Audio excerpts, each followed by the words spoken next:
बहन छाया बोल रही हैं? हाँ बोल रही हूँ। जी, मैं प्रधानमंत्री कार्यालय से बोल रही हूँ। बोलिए मैडम। हाँ माननीय प्रधानमंत्री जी आपसे बात करेंगे। हम आपकी कॉल प्रधानमंत्री जी को ट्रांसफर कर रहे हैं। पहले आप हेलो कहिएगा, फिर अपनी बात शुरू कीजिएगा। हम ट्रांसफर कर रहे हैं। ठीक है मैडम। हेलो। हाँ हेलो सर। नमस्ते sister Chhaya. Thank you sir. नमस्ते. तुम्ही कशा आहात? आम्ही ठीक आहे सर. आणि तुम्ही स्वतःची काळजी नीट घेत आहात ना? हो सर. हाँ। अब बताइए, आप अपने परिवार को अपनी सेवा भाव के प्रति कैसे आश्वस्त कर पाई, क्योंकि आप तो बिल्कुल जी जान से इन दिनों सबकी सेवा में लगी हुई हो सर. तो परिवार को भी चिंता होती होगी।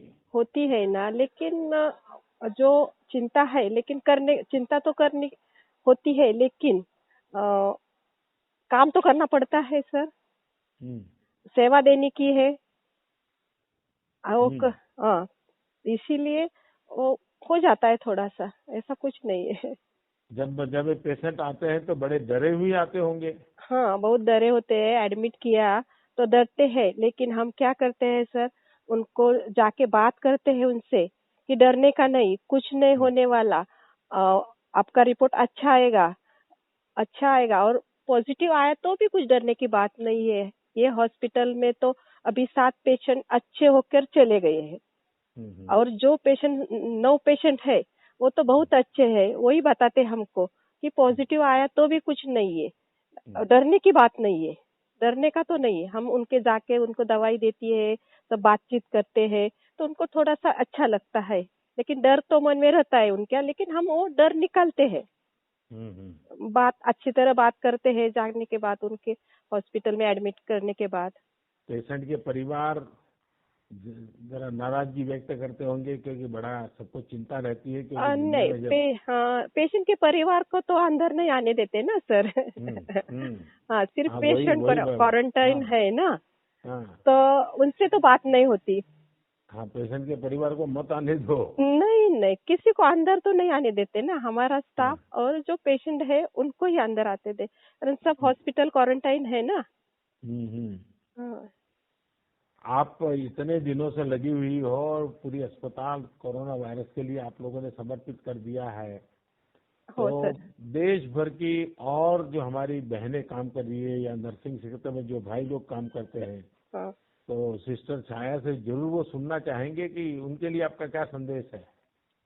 उनके लिए ये हॉस्पिटल के लिए ना, डरने का नहीं, काम करने का.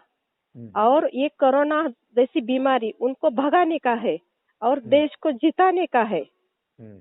यही ब्रीद वाक्य चाहिए हमारा हॉस्पिटल का. ये चलिए सिस्टर, मेरा आपको बहुत शुभकामनाएं. आप जिस हिम्मत से जुटी हुई हैं, और आपकी तरह देश की लाखों हमारी सिस्टर्स अस्पताल में है, नर्सिंग स्टाफ है, पैरामेडिकल स्टाफ है, डॉक्टर्स हैं, जिस प्रकार से एक तपस्वी की तरह लोगों की सेवा कर रहे हैं, मैं आपका बहुत बहुत अभिनंदन करता हूं.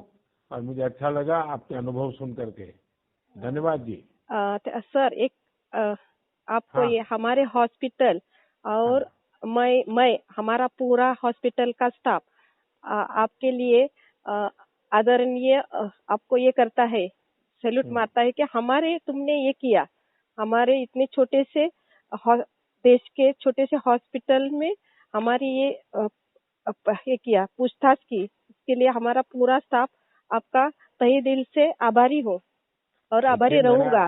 मेरा कर्तव्य है और हम सबको मिलकर के लड़ाई जीतनी है. हाँ, वो तो है, लेकिन सर मेरी ड्यूटी कर रही है. आप तो पूरा 24 घंटा या पूरा आप देश की सेवा कर रहे हैं. वो तो तुम्हारा ही हमको ये मानना चाहिए, आभार मानना चाहिए. नहीं, मेरा कर्तव्य है. आप लोग मुझसे ज्यादा करते हैं. नहीं सर, हमारे लिए तो तुम भी हमारे देवता है और पूरे देश को तुम्हारे जैसा प्रधानमंत्री मिलना चाहिए. चलिए, बहुत बहुत धन्यवाद आपका, आपकी भावनाओं के लिए. परमात्मा आपको भी शक्ति दे और आप जैसी बहनों के आशीर्वाद मुझे और काम करने की ताकत देते हैं. बहुत बहुत धन्यवाद. Thank you sir. Thank you.